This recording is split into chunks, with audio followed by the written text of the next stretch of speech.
नाशिकचा विकृत भोंदूबाबा अशोक खरात याचं प्रत्येकच क्षेत्रामध्ये काही ना काही कनेक्शन आढळत आहे आणि प्रत्येक ठिकाणी त्याने काही ना काही अशाच पद्धतीचे पराक्रम करून ठेवलेले आहेत।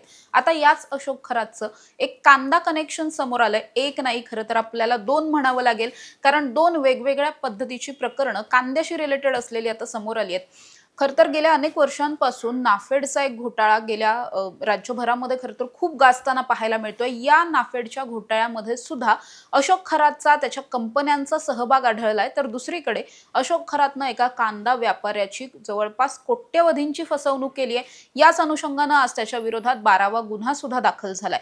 त्यामुळे अशोक खरातवरती हा जो काही 12वा गुन्हा दाखल झालाय त्यामध्ये त्याने कशा पद्धतीने फसवणूक केली, कांदा घोटाळ्यामध्ये त्याचा काय काय सहभाग राहिलेला आहे आणि आता हेच कांदे अशोक खरातचे कशा पद्धतीने वांदे करू शकतात, या सगळ्यावरती आपण बोलणार आहोत। नमस्कार, मी समृद्धी आणि तुम्ही पाहताय टॉप न्यूज मराठी। अशोक खरात विरोधात काल सरकारवाडा पोलीस ठाण्यामध्ये 12वा गुन्हा दाखल झाला। हा महिला अत्याचाराचा गुन्हा नसून आर्थिक फसवणुकीचा गुन्हा आहे। यामध्ये एक कांदा व्यापारी आहे ज्यांची संपत्ती चांगल्या पद्धतीने आहे आणि बऱ्यापैकी घरची परिस्थिती चांगली असं आपण म्हणू शकतो। त्यांचीच एक जमीन होती, ज्या जमिनीवरती अशोक खरातचा डोळा होता। मग अशोक खरातनं काय केलं, ही जी मोठ्या प्रमाणातली जमीन आहे, ही जमीन आपल्याला वृद्धाश्रमासाठी हवी आहे असं म्हणत त्यानं खूप अल्प दरामध्ये या जमिनीची मागणी त्याच्याकडे केली। या व्यापाऱ्याची ही जमीन तब्बल 60 लाखांची होती, ती त्याने केवळ 22 लाखांमध्ये खरेदी केली आणि त्याला सांगितलं की आपण या ठिकाणी वृद्धाश्रम वगैरे बांधणार आहोत, त्यामुळे हा माणूस काहीतरी चांगलं काम करतोय असं या कांदा व्यापाऱ्याला वाटलेलं होतं। त्यामुळे त्याने सुद्धा विश्वास ठेवला, स्वतःची जमीन दिली।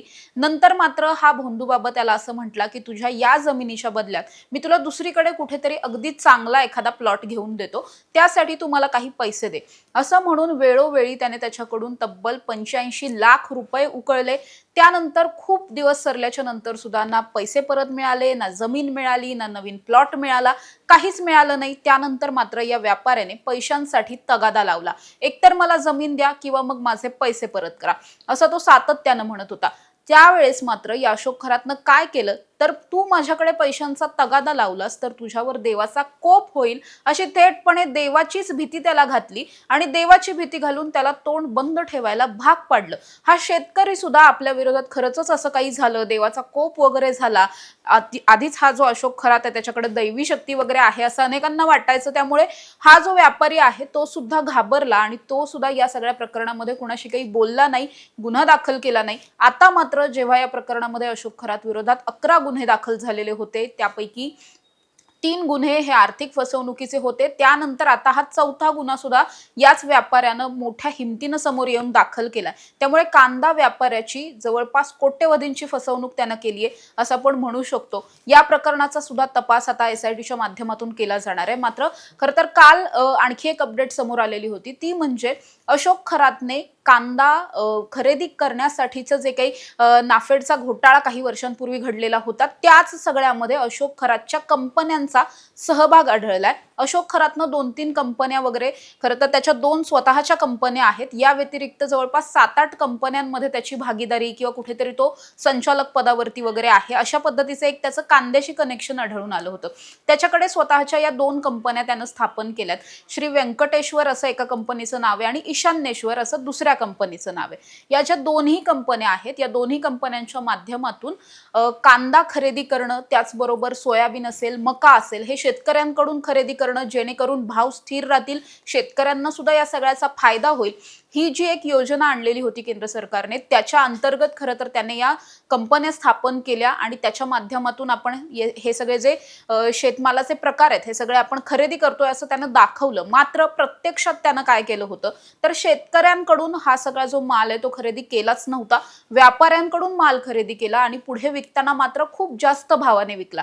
त्यामुळे गेल्या काही वर्षांपासून नाफेडचा जो काही घोटाळा समोर आलेला आहे त्यामध्ये अशोक खरातच्या कंपनीचं सुद्धा नाव आलंय, कारण मुळातच हजारो कंपन्या असताना अशोक खरातच्या कंपनीला अगदी सहजासहजी मान्यता मिळालेली होती नाफेड करून।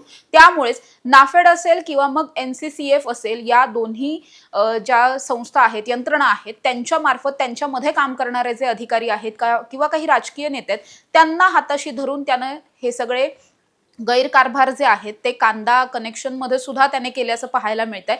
त्यामुळे अशोक खरातचे कांद्याच्या बाबतीतले 2 वेगवेगळे गुन्हे जे आहेत ते समोर आलेत. दोन्ही प्रकरणामध्ये विशेषतः गुन्हे दाखल सुद्धा झालेत, FIR सुद्धा दाखल झालेले आहेत आणि SIT कडून त्या सगळ्याचा सुद्धा तपास केला जाणार आहे. त्यामुळे अशोक खरातचं हे सगळं जे काही कारनामे आहेत हे केवळ महिला अत्याचार असतील, आर्थिक फसवणूक असेल, इथपर्यंत लिमिटेड नाही तर शेतकऱ्यांची फसवणूक असेल, शेतकऱ्यांची लुबाडणूक असेल, सरकारची सुद्धा फसवणूक असेल, इथपर्यंत सगळं हे येऊन थांबलंय.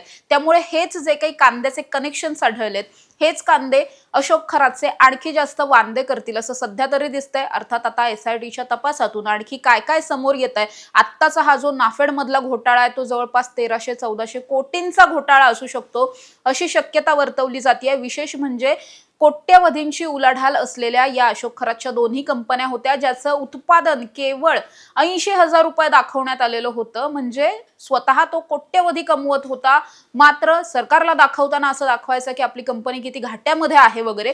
आणि या सगळ्याच्या मुळे आता या कंपन्यांची सुद्धा कसून चौकशी केली जाणार आहे. या सगळ्यामध्ये ईडीची सुद्धा एंट्री व्हायला पाहिजे अशी मागणी सुद्धा अनेकांकडून होतीये. त्यामुळे आता या सगळ्या हे एक वेगळंच प्रकरण समोर आलंय.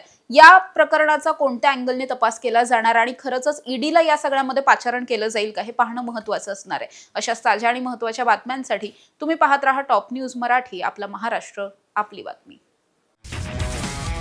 तुमची car, electric panel, data server आगीपासून सुरक्षित आहे का?